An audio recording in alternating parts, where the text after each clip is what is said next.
Hi, everyone. Greetings. This is Mireya for those that I don't know. And for those that I do, I'm excited to have this opportunity to share some of the insights around the moon time with you and make a connection in this way. Um, so, as I spoke during the new moon, for those that saw the video, the lunation cycles, that is the relationship of the moons, start with the new moon.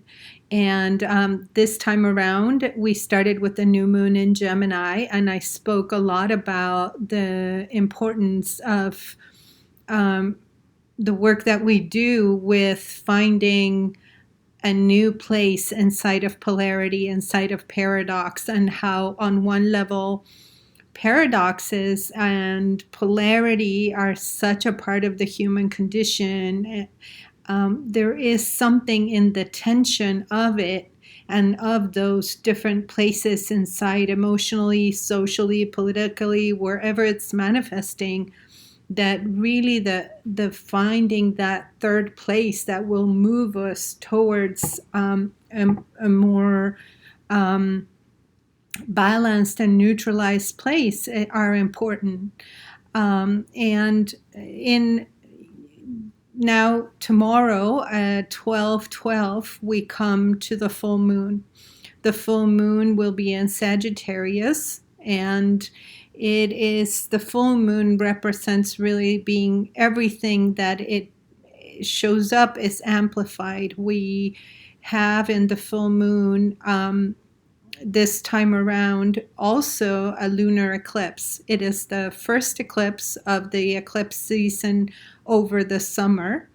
And so it starts off with the sign of Sagittarius, and then we have another one on June 21st, which is the summer solstice, and then July 5th. So we are entering a portal of eclipse time, which often mark important collective transformation. And as we know, we already have been in the whole process around the COVID-19, and in the and now as the countries begin to come out of shelter in place quarantine. Some countries have not yet, and numbers are increasing. For others, we're starting to come out. So whatever the situation is, there is this big question of what now and how once we've experienced life completely changing. And in addition to that, a number of different social situations happening and cultural all over the world. And I live in the United States, so particularly in this country, there's a huge transformation undergoing. For those that don't know, this is the time where the United States has what we call its Pluto return. The chart of the United States of America has the planet Pluto return to its place. And I'm talking about a period of 240 something years. So it's a really important transit, and it speaks to what we're seeing, where all those things that have been created under foundations that are not just, that are unequal, that are benefit of just a few, are really coming to the front. And all the inequality, all the brutality that has been there against Black people in all kinds of ways, with the police, with structures, systems, and internally as peoples, is really coming to the front in such a powerful way this week. Not that it's new, clearly, but as even some people are saying, right, the fact that right now we have the media, that we could see it, that it was out there, it really brought forth this massive collective outrage, which is necessary for change to happen. And that is part of Pluto. Pluto brings revolutions, transformation, the bringing that fury out, from underground, the shadow, everything that has been repressed. It's in Capricorn with Jupiter, as we know, for this whole year. So that's a really important background conjunction to these moon cycles that is there the whole year. And so this is really bringing forward the collapsing and the confrontation of structures that no longer work and that need to be changed, that need to be confronted inside of each of us and collectively. And really taking into account the earth and the world we wish to move into and towards and forwards for the next generations to have a world. So it's needless to say, clearly on the bigger planetary transits, we have a big theme that's happening throughout the whole year. And I've mentioned it in other videos, but here specifically focusing on this full moon, it will be tomorrow, as I mentioned, at 12:12 in Pacific time. So tomorrow is a really good day to go out and do a ritual. We've all been going under a lot, and this week has been a strong week. And so one of the things I want to mention about the planetary configuration in this full moon is when you have a full moon, the sun and the moon are opposite. So we have the sun in Gemini, the moon is in Sagittarius. And right next to the sun is the planet Venus, which is in Gemini right now, and is retrograde. So it's a real time of evaluation of relationships, of the feminine, the place inside of us, and the giving and receiving of life, and love, and true heartfelt love. And so basically this full moon occurs with this conversation between the sun and moon together, while Venus is in its journey as it's getting ready to move out into as a morning star on June 10th. But for now, it's been in what we call the metamorphic chrysalis, where this big alchemy, we could say, transmutation happens as Venus approaches so very close. Yesterday was the exact conjunction with the sun. So imagine the love of Venus and the light of the sun coming together, coming to a head, right? And then we have the moon in Sagittarius, and in this full moon, there's a really strong aspect, which is, for those that know astrology, is called a T-square. You don't need to know. What an aspect like this is that there is a level of tension to, in this case, the planet that is at the top of the figure is Mars. And Mars is aggression, it is energy, it is action. It is the masculine, it's the warrior spirit that is not going to stand still, and it's going to move forward in action. And the interesting piece is it's in Pisces, and it's next to Neptune. So it's almost the archetype really of the peaceful warrior, of we could say sacred or spiritual activism, of there can be a sense of, even though all of this is a strong configuration, and clearly we saw this week, right, the eruption of fire energy of Mars, which is what happens when there's been energies that have been repressed, when there are people that are in opposition and want to provoke, as it could happen and happen with some groups that were trying to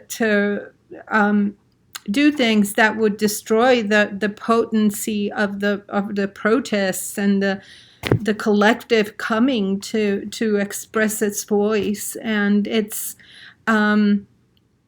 And yet there's a great potential, as it's been happening, right, where Neptune softens the presence and intensity of Mars, but it in a powerful way, where the statement gets through because it opens the heart, because it sensitizes people to to a reality of awakening that we haven't been awakened to in its most needed and powerful form.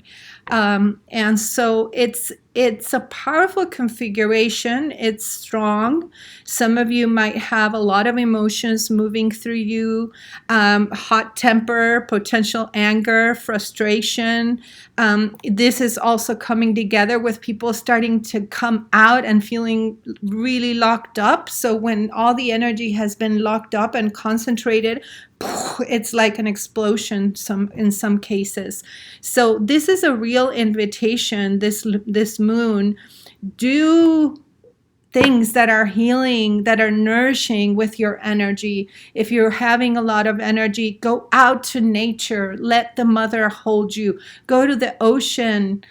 Have a walk by the ocean. Neptune is the ocean. There are some beaches that are open. If not, just be with a tree, or put on some music and dance, or lie down and let beautiful music wash through your heart. But mostly movement, because Mars is energy and Sagittarius is a sign of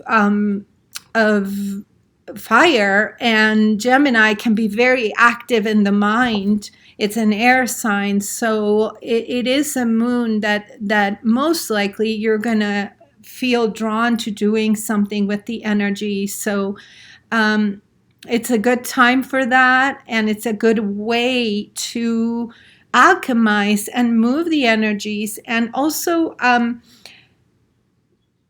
taking action through the heart is a really important part of this configuration. Anytime that there's action that it feels is coming in an impulsive way, take a deep breath, and you can still do the same thing, but it can be even more potent if you're holding your heart.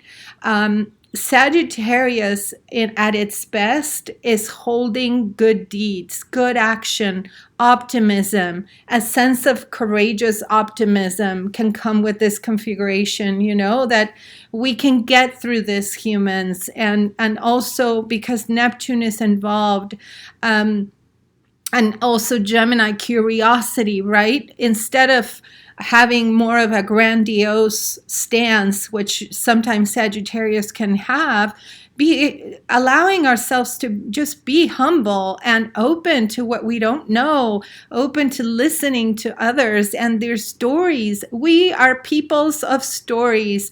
Whoever is saying that stories are not important, or telling our stories is not important, we have come from generations of storytellers, and humans benefit from coming together and sharing their stories, is my opinion. And Gemini Sagittarius is the storyteller, is the creation of a new story when the old ones are not working anymore, when the old ones are carrying things that we cannot change. But allowing those that have the need to speak their story to do it, and for us to learn from them, to listen, to experience in our bodies and our hearts. What is your story about? I want to hear. I want to learn, in the, of course, respectful and appropriate ways. And the same thing with ourselves. Checking in. What is inside of me? What can I hold on to from the higher picture, from the higher perspective, to help my life move forward while there is such intense transformation, chaos at times, uncertainty, unknown, and all that is there. So this moon is a real opportunity to get out there with the moon, with nature, or with your altar, with ritual, with creativity, and check in and give expression and connect with that sense of of alignment to our higher truths, with a heart of compassion, with a heart of allowing spaciousness for what is, for flexibility, for fluidity, for change, and for wishing the best and the goodness of humanity to come forward. Sagittarius at its best carries that piece of goodness, of kindness, of a true care in the yes to our life experience as human beings. So can we hold each other that we will do our best, we will try to do our best, and we will help each other out, we will.